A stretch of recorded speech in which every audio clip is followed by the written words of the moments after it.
سے پہلے اعتکاف کی نیت کر کے کچھ دیر ذکر اللہ کر لیں، کیونکہ اعتکاف کی نیت کا اصل مقصد ہے ذکر اللہ کرنا، اللہ کی عبادت کرنا، صرف کھانے کے لیے نہیں بلکہ ذکر اللہ کے لیے کر کے پھر اب ضمناً باقی چیزیں جائز ہو جائیں گی، کھانا پینا سونا جائز ہو جائے گی۔ اس لیے جب بھی مسجد میں آئیں، باہر اگر جائیں وضو کرنے، دوبارہ مسجد میں دوبارہ پھر نیت کر لیں، نویت سنت الاعتکاف عربی میں کہہ لیں، یا یاد نہیں ہے تو اپنی زبان میں کہہ سکتے ہیں میں اعتکاف کی نیت کرتا ہوں۔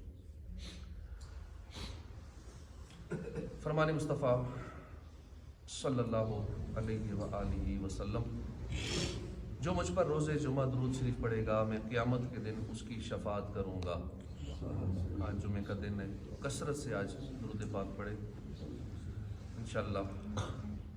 جہاں اور اس کی بشارتیں ہیں، یہ بھی حدیث پاک جو ابھی ہم نے سنی اس نیت سے ہی پڑھے کہ حضور میری شفاعت فرمائیں، تو اس نیت سے میں جمعے والے دن کثرت سے درود پاک پڑھ رہا ہوں۔ صلو علی الحبیب صلی اللہ تعالی علی محمد صلی اللہ علیہ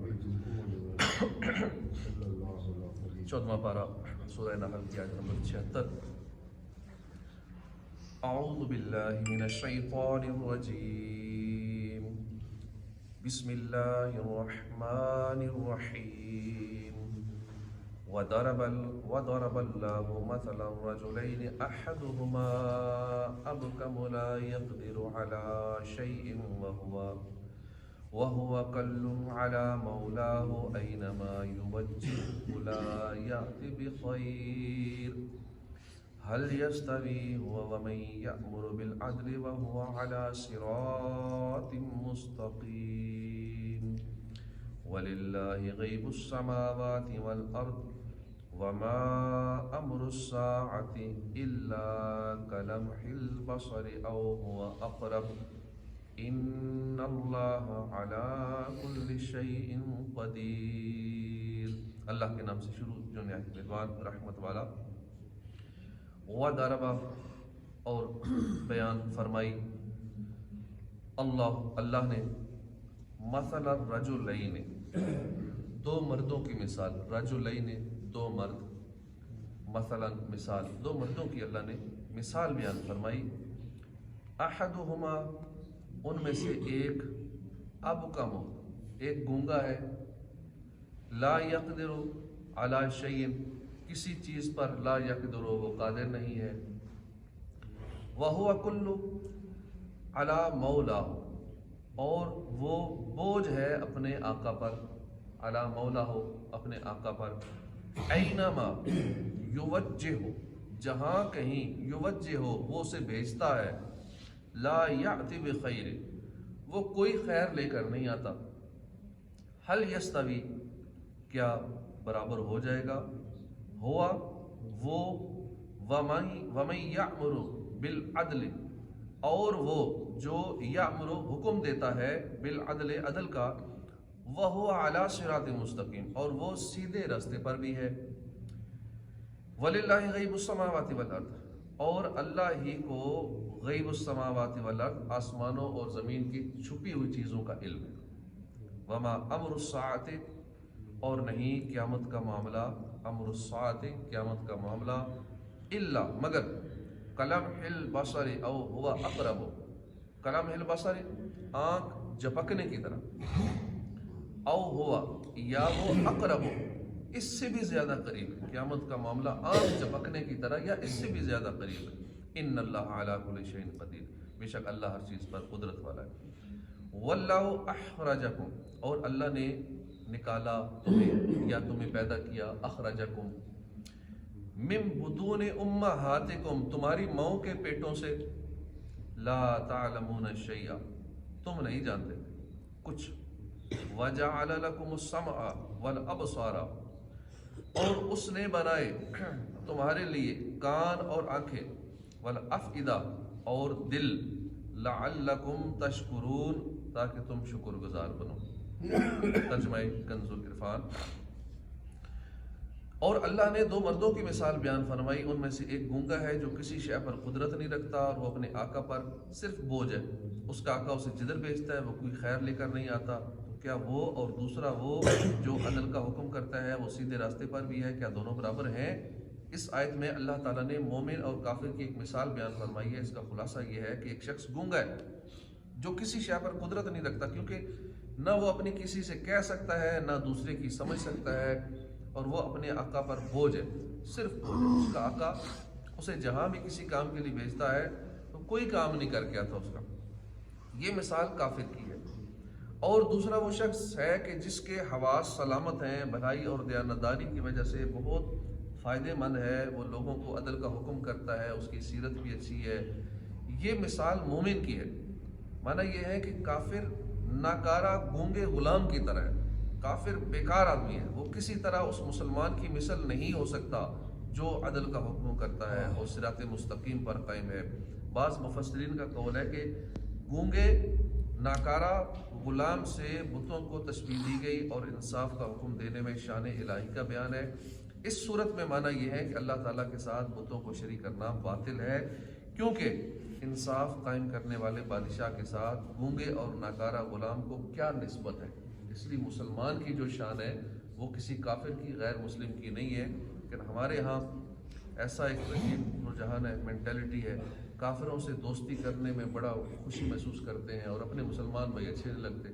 کافروں کی تعریفیں کرتے کرتے ان کے پل باندھ دیتے ہیں، اپنے مسلمانوں کو برا بھلا کہتے ہیں، ان کو برا سمجھتے ہیں، ان سے دوستی کرتے ہوئے کتراتے ہیں، اور کافروں سے دوستی کرنے میں فخر محسوس کرتے ہیں کہ میرے اتنے عیسائی دوست ہیں، اتنے ہندو ہیں، اتنے سکھ ہیں، فخریہ بتاتے ہیں. وَلِلَّهِ غَيْبُ السَّمَاوَاتِ وَالْأَرْضِ، اور آسمانوں اور زمین کی چھپی چیزوں کا علم اللہ ہی کو ہے، اور قیامت کا معاملہ صرف ایک پلک جھپکنے کی طرح ہے، بلکہ اس سے بھی زیادہ قریب ہے. بے شک اللہ ہر شے پر قادر ہے. اس آیت میں اللہ تعالیٰ کے علم اور قدرت کے کمال کا بیان ہے. علم کے کمال کا بیان آیت کے اس حصے میں وَلِلَّهِ غَيْبُ السَّمَاوَاتِ وَالْأَرْضِ، یعنی اللہ تعالیٰ ہی تمام غیبوں کا جاننے والا ہے اور اس پر کوئی چیز پوشیدہ نہیں رہ سکتی. بعض مفسرین کا قول ہے کہ اس سے مراد ہے قیامت کا علم. قدرت کے کمال کا بیان آیت کے اس حصے میں وما امر الساعۃ الا کلمح البصر او هو اقرب، یعنی قیامت قائم کرنے کا معاملہ اللہ کی قدرت میں صرف ایک پلک جھپکنے کی طرح، بلکہ اس سے بھی زیادہ قریب ہے، کیونکہ پلک مارنا بھی زمانہ چاہتا ہے، پلک جھپکنے میں بھی ایک سیکنڈ تو لگا نا، وہ بھی زمانہ چاہتا ہے جس میں پلک کی حرکت حاصل ہو. اور اللہ تعالیٰ جس چیز کا ہونا چاہے تو وہ اس سے بھی پہلے کن کہتا تو ہو جاتا ہے، کن فرماتی وہ چیز ہو جاتی ہے، اس میں پھر سیکنڈ بھی نہیں لگتا، اس میں پھر لمحہ بھی نہیں لگتا. جو اللہ چاہتا ہے وہ ہو جاتا ہے. واللہ اخرجکم من بطون امہاتکم، اور اللہ نے تمہیں تمہاری ماؤں کے بطون سے، پیٹوں سے، امہاتکم تمہاری ماؤں کے پیٹوں سے نکالا، پیدا کیا. اخرجکم لا تعلمون شیئا، تم کچھ نہیں جانتے تھے. وجعل لکم السمع والابصار والافئدہ لعلکم تشکرون، اور اللہ نے تمہارے کان، آنکھیں، دل بنائے تاکہ تم شکر گزار بنو. اب ہم غور کریں، ہم اپنی آنکھوں کا کتنا شکر ادا کرتے ہیں. اللہ نے دل بنایا، دھڑک رہے، جب سے پیدا ہوئے دھڑک رہے. سائنسدانوں نے ایک دل بنایا تھا سلیکون کا یا کسی مٹیریل کا، وہ شاید آدھا گھنٹہ بھی نہیں دھڑک سکا، پھٹ گیا. تو یہ دل ہے، پیدا ہونے سے دھڑک رہا ہے، ساری زندگی دھڑکتا رہتا ہے، ایک سیکنڈ ریسٹ نہیں کرتا، کیونکہ یہ رک جائے تو بندہ ختم ہو جاتا ہے. دل کی دھڑکن بند ہوگی تو بندہ ختم. اللہ پاک کا کتنا شکر ادا کرنا چاہیے. ہم جہاں بھی مصروف ہوں، ہم چاہے سو رہے ہوں، دل اپنا کام کر رہے ہیں. ہم کسی کام میں مصروف ہوں، ہماری توجہ ہو نہ ہو، دل اپنا کام کر رہا ہے، تو اللہ کا کتنا شکر ادا کرنا چاہیے. صرف دل کی دھڑکن پہ ہی اس کا اگر شکر ادا کرے تو ہم نہیں کر سکتے. پھر آنکھیں دیں، کان دیے، اور اس آیت میں فرمایا اس نے تمہارے کان، آنکھیں، دل بنائے تاکہ تم شکر گزار بنو. اور ان سب چیزوں میں اس آیت میں اللہ تعالیٰ نے اپنی قدرت پر دلالت کرنے والے مزید مظاہر بیان فرمائے، اور وہ یہ کہ اللہ نے تمہیں تمہاری ماؤں کے پیٹوں سے اس حال میں پیدا کیا کہ تم کچھ نہ جانتے تھے، اور اپنی پیدائش کی ابتدا اور اول فطرت میں علم و معرفت سے خالی تھے.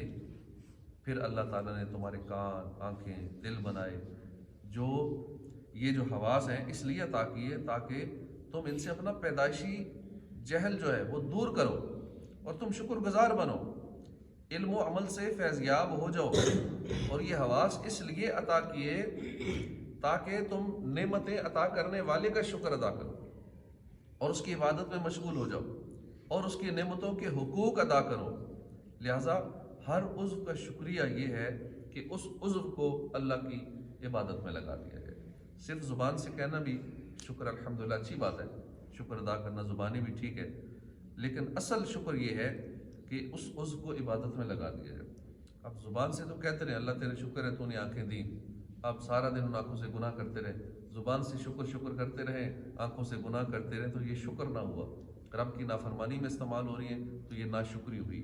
کانوں کا شکر ادا کرتے رہے، سارا دن کان غیبتیں، چغلیاں، تو میوزک اور نہ جانے کیا کیا جو رب کی نافرمانی والے کام ہیں وہ سنتے رہیں اور زبانی شکر ادا کرتے رہیں، تو یہ غلط ہو جائے گا، الٹ ہو جائے گا معاملہ۔ تو اسی طرح کسی بھی عضو کا، ہاتھوں کا، پاؤں کا، آنکھوں کا صحیح شکر یہ ہے کہ اس کو اللہ کی عبادت میں لگا دیا جائے، تو یہ شکر ہے۔ اور ناشکری یہ ہے کہ اس عضو کو اللہ کی نافرمانی میں استعمال کیا جائے، یہ اللہ پاک کی ناشکری ہے۔ اللہ پاک ہمیں اپنا شکر گزار بندہ بنائے۔ الم یروا الی الطیر مسخرات فی جو السماء ما یمسکہن الا اللہ ان فی ذلک لآیات لقوم یؤمنون۔ کیا انہوں نے پرندوں کی طرف نہ دیکھا جو آسمان کی فضا میں اللہ کے حکم کے پابند ہیں، انہیں وہاں اللہ کے سوا کوئی نہیں روکتا، بے شک اس میں ایمان والوں کے لیے نشانیاں ہیں۔ اس آیت میں اللہ تعالیٰ نے پرندوں کی پرواز سے اپنی قدرت پر استدلال فرمایا۔ چنانچہ آیت کا خلاصہ یہ ہے کہ کیا لوگوں نے پرندوں کی طرف نہ دیکھا جو آسمان کی فضا میں اللہ کے حکم کے پابند ہیں، انہیں ہوا میں اللہ کے سوا کوئی گرنے سے نہیں روکتا۔ حالانکہ بھاری جسم اپنی طبیعت کے اعتبار سے گرنا چاہتا ہے، لیکن اللہ تعالیٰ نے اپنی قدرت سے پرندوں میں یہی نظام بنایا ہوا ہے۔ اس میں ایمان والوں کے لیے ایک نشانی ہے کہ اللہ تعالیٰ نے پرندوں کو ایسا پیدا کیا کہ وہ ہوا میں پرواز کر سکتے ہیں اور اپنے بھاری جسم کی طبیعت کے برخلاف ہوا میں ٹھہرے رہتے ہیں، گرتے نہیں ہیں۔ ہوا کو ایسا پیدا کیا کہ اس میں ان کی پرواز ممکن ہے۔ ایماندار اس میں غور کر کے قدرت الہی کا اعتراف کرتے ہیں۔ نہیں، ہر چیز میں اللہ کی قدرت کی نشانی ہے، ہم غور نہیں کرتے۔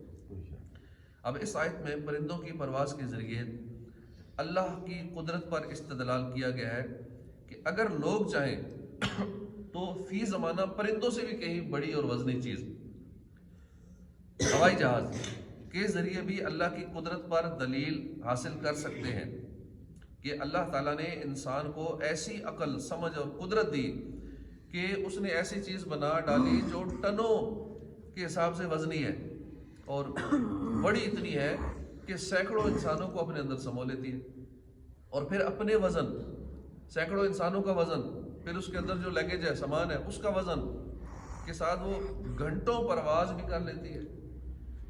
اب تو ڈائریکٹ فلائٹ 14 20 گھنٹے چلتی ہیں، ہوا میں رہتی ہیں، اور اس کا یہ پرواز کرنا بظاہر اگرچہ مشینی آلات کی وجہ سے ہے، لیکن در حقیقت یہ اللہ کی قدرت اور اسی کے اثر سے ہوا میں محو پرواز ہے، کیونکہ ہوا کو پرواز کے قابل اللہ نے بنایا، کسی انسان نے نہیں بنایا۔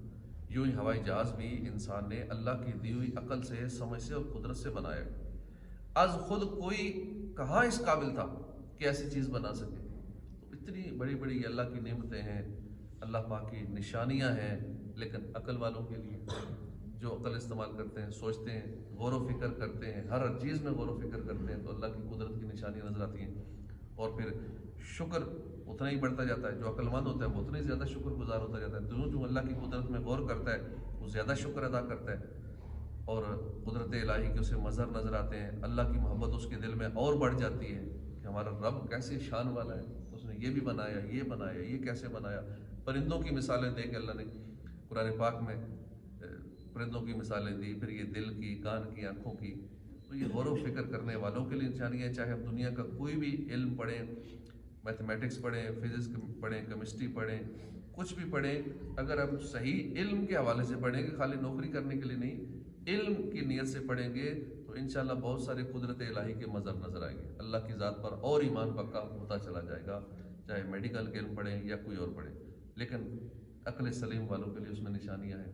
جو صرف دنیا داری کے لیے علم سیکھتا ہے، صرف دنیا بنانے کے لیے علم سیکھتا ہے، تو پھر اس کے دل میں صحیح علم وہ نہیں رشتہ بستہ۔ چاہے دینی علم ہو، چاہے دنیاوی علم ہو، اچھی نیت سے حاصل کریں گے تو تو انشاءاللہ اس کا پھر ہی فائدہ ہوگا، آخرت میں بھی فائدہ ہوگا، دنیا میں بھی فائدہ ہوگا۔ اللہ پاک عمل کی توفیق عطا فرمائے، آمین بجاہ النبی الامین صلی اللہ علیہ وآلہ وسلم۔